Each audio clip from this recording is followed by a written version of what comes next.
Merci de nous rejoindre sur Arc-en-Ciel Télévision, mesdames et messieurs, chers téléspectateurs.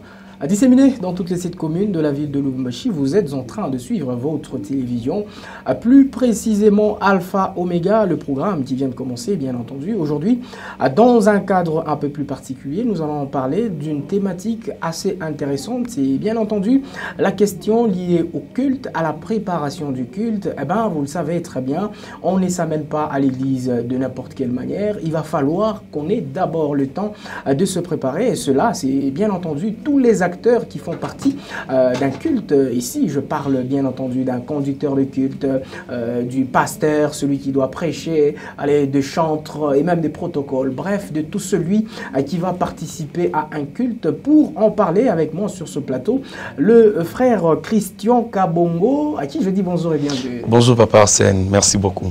Alors, frère Christian, avec vous, nous allons parler autour de cette thématique qui, bien entendu, est assez fréquente lors de nos cultes. Et donc, c'est la préparation de culte. Yes. Frère Christian, avec vous, nous allons parler autour de cette thématique, bien entendu, la préparation du culte. On ne peut pas venir à un culte sans pour autant se préparer, étant donné que la préparation, c'est bien entendu la première étape qui précède une action aussi importante que vous voulez poser, soit publiquement ou encore de manière individuelle ou collective au nom de tous, bien entendu. J'aimerais déjà d'entrée de jeu que vous puissiez donner votre aperçu général quant à ce qui concerne le culte. En tout cas, je suis très ravi et béni. Je suis vraiment très content de parler de ce sujet qui est vraiment complexe. Vous savez, Papa Arsène venait de le dire, la conduite du culte, c'est quelque chose qui se prépare. Vous voyez?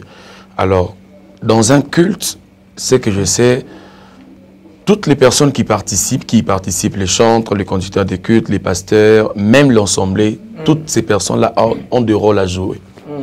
Alors, comment on doit préparer les cultes? C'est aussi un problème qui est maintenant fréquent, en tout cas dans nos églises. Les gens viennent seulement comme ça. Bon, comme d'habitude, nous pouvons venir, on sait qu'on va chanter, on sait qu'on va prêcher, et puis on va peut-être mettre les offrandes et puis pour partir. Or, nous tombons déjà dans ces erreurs-là pour dire qu'il y a quelque chose que nous allons rater si nous venons ainsi. Donc, du coup, il faut vraiment préparer un culte. Et c'est très important de préparer un culte. Alors, je commencerai d'abord par la personne qui vient dans un culte, avant de parler du conducteur de culte. Exactement, oui. C'était pratiquement ma prochaine question que j'allais vous poser. Voilà. L'Assemblée, les fidèles, comment doivent-ils préparer leur culte? Alors, on doit illustrer avec beaucoup d'exemples pour se faire comprendre. Déjà on est en train de dire que dans un culte, il y a beaucoup d'étapes. Or, la plupart des gens aujourd'hui, quand nous venons dans nos cultes, nous visons seulement la prédication et nous visons beaucoup plus le côté adoration. Or, la première partie du culte où le conducteur est en train de conduire le culte est très importante pour nous, Assemblée des dieux. Alors, je viendrai d'abord côté Assemblée quand vous avez posé la question, comment quelqu'un doit préparer un culte? Un membre simple de l'église, bien sûr, un fidèle qui doit préparer un culte. Alors, personnellement, je pense que la première des choses que nous devons mettre dans la tête plutôt, allais-je dire, c'est la soif d'un culte. Un fidèle doit d'abord se dire que quand je pars, moi je ne connais pas là où je pars, mais je dois rencontrer quelqu'un. Je m'explique. Nous venons dans un culte, il y a une référence avec la carte, nous savons que c'est dans telle adresse, notre église. Mais dans le plan spirituel, les fidèles ne connaissent pas là où le conducteur de culte va l'amener. Alors, sur ce que nous avons besoin de savoir, c'est que nous devons avoir la soif des dieux. La soif pour un culte. C'est la première dimension pour les fidèles. Pour les fidèles. Déjà, la soif de rencontrer le Seigneur. Le Seigneur, avant même que je sois dans les cultes. Cette soif ne doit pas être déclenchée dans les cultes, mais ça doit être déclenché avant les cultes. C'est ça même la préparation. Dans l'étape de préparation. Voilà. Donc je dois me dire que ce n'est pas seulement pendant la prédication ou pendant l'adoration ou pendant les offrandes. Moi, étant fidèle, je ne sais pas. J'ai la soif, je suis disposé, je me prépare pour ces cultes.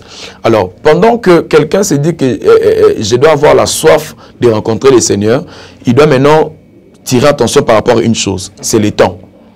Peut-être Dieu t'attend pour te rencontrer au début du culte. Quand nous serons en train d'acclamer, quand nous serons en train de saluer les gens. J'aimerais vous faire réfléchir. Vous savez, aujourd'hui, nous avons un président de la République. Supposons que le président de la République, 10 ans passés, savait qu'il n'était pas président de la République. Exactement. Du coup, moi, le frère Chris Kaboro me dit de partir dans un culte comme infidèle. Et dans ces cultes-là, il y a ma bénédiction. Si je prépare mon culte en disant que c'est quand Papa Arsène va commencer à prêcher que je vais rencontrer Dieu, je risquerai d'échouer parce que Dieu, pour lui, il s'attendait à ce que le début du culte, quand je vais saluer, quand le conducteur va nous dire que est-ce qu'on peut saluer notre voisin, quand je vais saluer le président à l'époque, bon voilà, 10 ans passés, on rentre un peu, il va me dire, ah mon frère, vous allez bien, je sens que vous parlez bien français, est-ce que vous pouvez avoir, je peux avoir votre numéro, c'est ces temps-là en fait. Parce que après ou pendant les cultes, on n'aura pas ces temps-là. Exactement. Donc vous voyez que si déjà on met la soif, je sais respecter les temps. Du culte. Du culte. Oui. Si je sais respecter ça étant fidèle, je peux aussi entrer dans ma bénédiction. Parce que quand je salue, 10 ans après, peut-être ce ne sera pas moi, peut-être ce sera mes enfants, la personne devient président de la République, il va se rappeler. Donc supposons que dans un culte, en me préparant, je me prépare seulement pour écouter la prédication, donc déjà je rate ma bénédiction. Donc étant fidèle, on doit avoir la soif, on doit respecter les étapes du culte, donc être là au début et jusqu'à la fin. Pas seulement le début, mais la fin aussi. J'aimerais nous faire réfléchir aussi, notre mission, ça s'appelle Alpha et Oméga. Alpha et Oméga. Voilà. Le début et la fin. Donc la fin aussi est très très importante. J'ai lu dans ma Bible et je vois dans Apocalypse, c'est Jésus qui parle à Jean, mais une vision que Jean est en train de voir. La Bible dit, j'ai regardé, celui qui était assis sur le trône avait l'aspect d'une pierre de jaspe et ensuite de la sardoine. Or, les lecteurs de la Bible, je ne vais pas m'hasarder là-bas, les lecteurs de la Bible peuvent comprendre que cette pierre de jaspe était destinée à Benjamin et sardoine, c'était Ruben. Mais je me pose des questions, pourquoi Jean, quand il voit cette vision, il voit d'abord la fin, qui est Benjamin, et puis il voit Jean. C'est une façon justement pour dire que la plupart des fidèles aujourd'hui dans les cultes, vice-versa, on peut le dire, ils visent le début, mais ils oublient la fin. Et d'autres, ils visent la fin, ils oublient le début. Et puis, ils s'appuient avec le verset qui dit, vaut mieux la fin d'une chose que son commencement. Non, le début est très important, la fin est très importante aussi. Donc, il faut être là du début à la fin. À la fin, si pour s'attendre, oui. Si on a dit à l'église qu'il faut arriver à 8h juste, c'est le moment que les cultes commencent, il faudra, avant 8h juste, on est déjà au sein de... Effectivement, on attend que les cultes commencent. Voilà, c'est vraiment ça. Il faut, donc, la deuxième chose, vous parlez de la soif. Oui, la première c'était la soif. Exactement. La deuxième des choses, c'est les temps, de respecter les temps. Et la troisième des choses, c'est que je peux dire, c'est la disponibilité et la disposition. Les deux choses... Les deux choses, j'aimerais un peu la mettre ensemble, en fait. Qu'est-ce qui se passe? C'est que dans la plupart du temps, je crois que quand on va parler du conducteur de culte, la façon dont il doit se comporter, on va y revenir. Mais j'aimerais toucher, c'est là pour dire que nous, étant fidèles, nous ne devons pas être concentrés dans la présence de Dieu. La concentration est liée aux personnes qui font de la science, en fait. Mais nous devons, la magie, oui. Nous devons être disposés. La plupart des conducteurs de culte aujourd'hui, on va toucher quand on va arriver, on parle de est-ce que tu peux te concentrer. Or, la concentration n'est pas pour nous. Nous, ce que nous avons besoin, c'est la disposition. Nous laisser à Dieu. Voilà, nous laisser à Dieu. Être disponible. Voilà. Alors, la soif ne suffit pas seulement parce que tu peux avoir la soif, mais tu n'es pas disposé. Alors, la troisième des choses, je pense que pour mieux préparer un culte étant que fidèle, il faut vraiment être disposé. Là, Dieu, il peut faire quelque chose par rapport à ce que tu attends. Voilà. Alors là, vous étiez en train de parler des attitudes dans l'étape de préparation qu'un fidèle devra avoir. Alors si on peut passer du fidèle au conducteur du culte, qu'est-ce qu'il doit aussi à son niveau préparer avant de venir dans un culte? En tout cas, c'est la partie la plus importante. C'est que vrai, un conducteur de culte ne conduit pas son culte pendant les cultes. Plutôt, ne prépare pas son culte pendant les cultes. C'est ça maintenant la différence. Vous voyez, avec les fidèles, c'était avant les cultes, pendant les cultes et même après les cultes. Mais avec un conducteur, ce n'est pas pendant, ce n'est ni après, mais c'est avant. Ok. Je vais illustrer avec un exemple.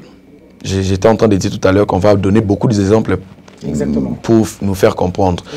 Qu'est-ce qui se passe, c'est que de prime abord, on doit se dire que un conducteur de culte est différent d'un fidèle par rapport à leur pensée. Okay. Je m'explique. Un conducteur de culte, il sait où nous sommes en train d'aller. Okay. Mais il ne sait pas où est-ce que le fidèle va rencontrer Dieu. Okay. Mais le fidèle, lui, il sait où est-ce que nous sommes en train de vouloir rencontrer Dieu par rapport à une situation. Genre, quel est mon problème? Mais il ne sait pas quand est-ce que je vais arriver à ces problèmes-là pour que tu rencontres Dieu. Vous sentez un peu cette nuance entre conducteur de culte et infidèle. J'illustre ça par un taximan. Papa Sen, aujourd'hui, avant de venir dans Alpha Omega, vous avez pris un taxi. Exactement. Alors, Papa Sen, supposons que Papa Sen, c'est lui, les fidèles. Là, on parle du conducteur de culte. Le conducteur de culte, c'est un chauffeur. Papa Sen, est-ce que le chauffeur, vous le connaissez? Non. Non, on ne connaît pas les chauffeurs qui vous a amené ici. Sur l'arrêt. Voilà. Donc, ce qui fait que le chauffeur, lui, il sait où est-ce qu'il va finir. Où est-ce qu'il va faire ses manœuvres pour rentrer à la destination. Mais toi, les fidèles, tu ne connais pas où est-ce que le chauffeur va finir, mais tu connais où est-ce que tu vas descendre. Donc, la descente pour le Papa Hassan étant fidèle, c'est en fait le problème qui t'amène dans la présence de Dieu à l'église, mais le conducteur de culte, lui, il ne sait pas où est-ce que toi tu vas descendre. Vous voyez, il va passer par ce chemin. Voilà. Donc, ce qui fait que moi, étant que conducteur de culte, je ne dois pas préparer mon culte pendant. Je dois préparer mon culte avant. Parce que, je donne peut-être l'exemple des arrêts. On a Roué, pour nous les gens de Lubumbashi ici. On peut avoir peut-être Kimbangu. Donc, moi, quand je reçois Papa Arsène étant fidèle, moi je suis conducteur, je ne sais pas savoir s'il va descendre à Kimbangu. Ça, je ne sais pas. Mais je parle quand même. Vous passez sur Kassavubu. Voilà, avec une expérience pour deux que j'ai déjà passé. Je passe souvent ici. Je sais déjà qu'il faut prendre telle route. Et mais eux, ils vont me dire que pendant que tu passes sur cette route, j'aimerais descendre. Voilà. Vous savez, il y a une chose que nous, conducteurs de culte, nous oublions, c'est que nous ne devons pas venir au culte en improvisant en fait les choses. Dans le plan spirituel, parce que toutes ces choses, on doit se les dire, c'est spirituel. Les cultes est spirituel. Ma façon de conduire les cultes doit être spirituelle. Alors, quand je parle de la préparation, quelqu'un peut se dire peut-être que non, qu'est-ce que tu dis, c'est les chants ou quoi? Non, je sais qu'on va toucher dans ça, mais j'aimerais vous signaler qu'un conducteur de culte prépare par la façon dont les cultes doivent être. J'aimerais scandaliser peut-être quelqu'un. Est-ce que vous savez que un prédicateur, quand il vient dans un culte, il peut ou ne pas savoir la façon dont le culte va se terminer, mais un conducteur de culte doit le savoir. Je m'explique. En aucun jamais, Papa Arsène va me demander de lui conduire au centre-ville, peut-être dans une entreprise, je ne sais pas quoi.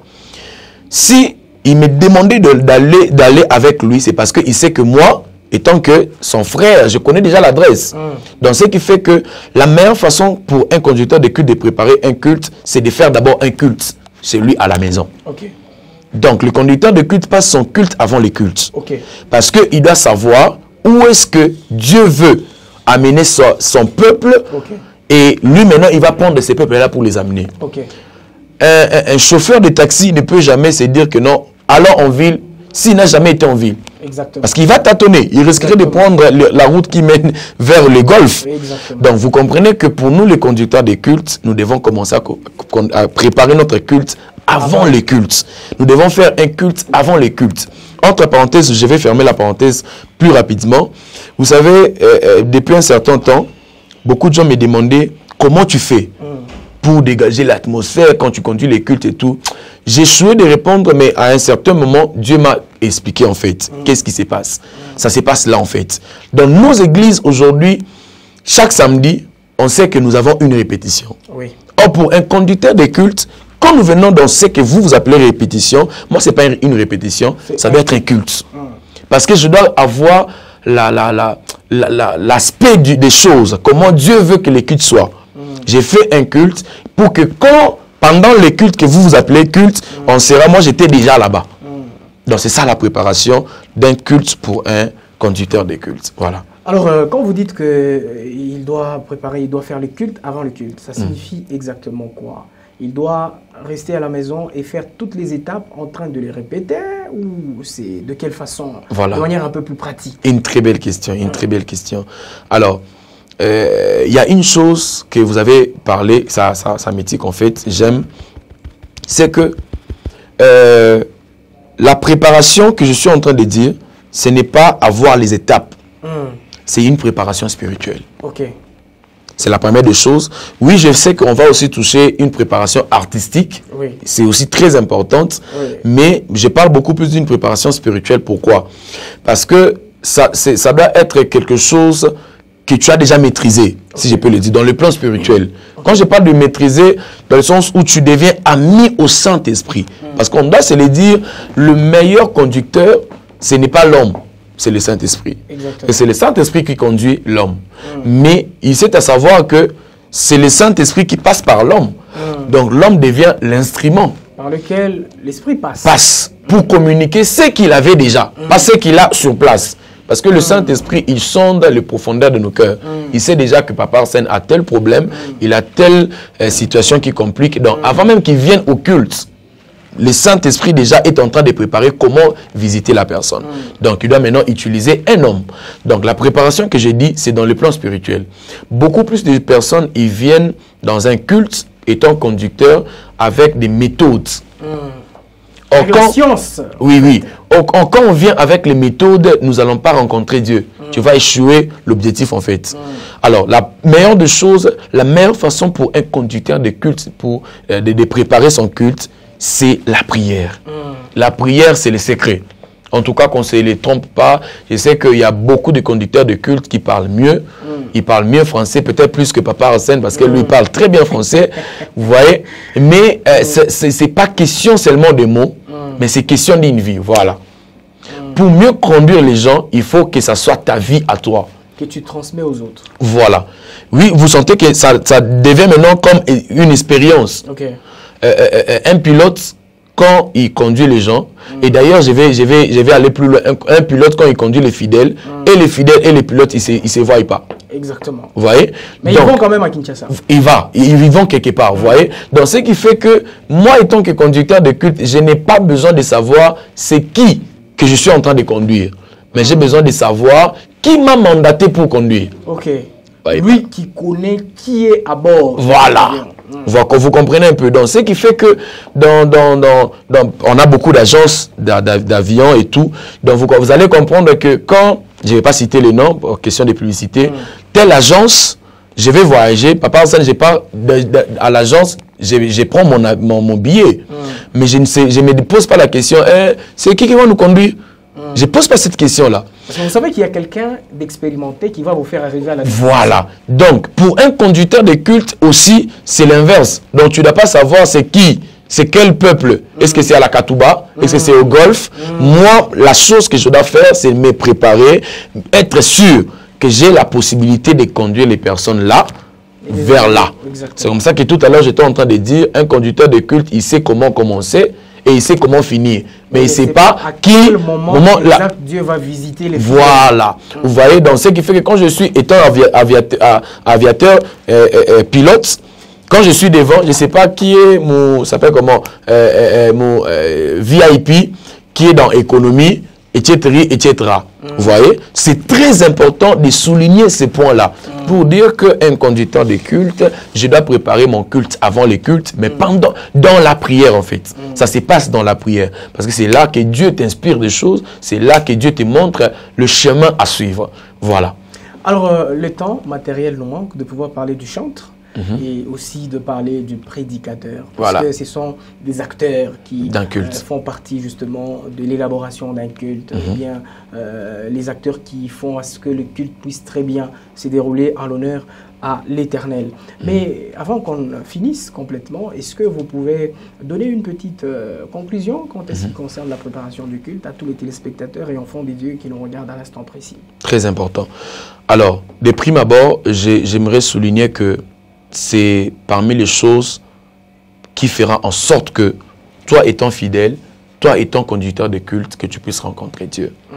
Ça se prépare, Parce que il y a une façon ou une position que tu dois avoir pour recevoir et ou une position que tu dois avoir pour donner.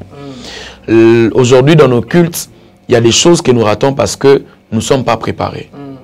Nous ne sommes pas préparés dans le sens où, quand tu viens dans un culte, tu te dis qu'il y a un conducteur de culte qui va nous dire, est-ce qu'on peut dire merci à Dieu? Mais quand je suis, moi, fidèle, préparé, je ne vais pas se mettre dans la tête que je vais commencer par, est-ce qu'on peut dire merci à Dieu? Peut-être je vais me dire que il y aura des chaises, mais je viens dans un culte où il n'y a pas de chaises. Vous voyez? Donc la partie préparation nous permet à recevoir ce qui se passe dans un culte. Je vais vous faire rigoler. Il y a une sœur, entre parenthèses, elle m'a écrit sur WhatsApp pour me dire que non, je ne suis pas contente. Pourquoi? Parce que vous m'avez appelé dans votre activité. Il fallait nous signaler qu'on n'allait pas avoir des chaises. Vous voyez? Parce que je n'avais pas signalé. C'est seulement une activité que j'ai à faire, que Papa Arsène connaît très bien, où les gens sont debout. Mais ça, je n'avais pas signalé que les gens devaient être debout. En fait, c'est une vision que Dieu m'a donnée. Pourquoi? Parce que Dieu m'a dit que Christ, les gens, quand ils viennent au culte, ils s'attendent déjà avec des stratégies qu'eux-mêmes, ils se sont posées. Or, ils doivent avoir les stratégies que moi, je les impose. Donc, vous comprenez que préparer un culte, ce n'est pas seulement dans la tête, corporellement parlant, mais c'est dans le plan spirituel. Tu te prépares à ce que, quand je vais partir, qu'on puisse avoir la lumière, qu'on puisse pas avoir la lumière, qu'on puisse avoir les chants, qu'on puisse pas avoir les chants, moi, je n'ai pas rencontré Dieu. Et ainsi de suite avec un conducteur de culte. Quand tu pars dans un culte, la préparation, c'est très importante. Pourquoi? Parce que tu t'es dit que il faut commencer par la louange, il faut commencer par l'adoration, il faut commencer par un prélude. Mais quand tu es préparé, que ce soit les chants, que ce soit la prière, que ce soit les acclamations, tu vas arriver à la destination. Parce que tu es préparé. Donc, certes, je dirais que c'est très, très important de préparer un culte étant que conducteur des cultes, étant que fidèle. Voilà. Allez, désormais, vous n'allez plus rater vos cultes, chers conducteurs des cultes, mais aussi chers fidèles. Yes. Allez, vous allez mettre en pratique tout ce qui nous a été ici dit par le frère Christian Kabongo, c'est un conducteur de culte, un serviteur des dieux, avec qui nous avons eu le plaisir et l'honneur de partager autour de cette thématique, la préparation du culte. On va se retrouver très prochainement avec le même invité, ça sera une autre matière. Au revoir.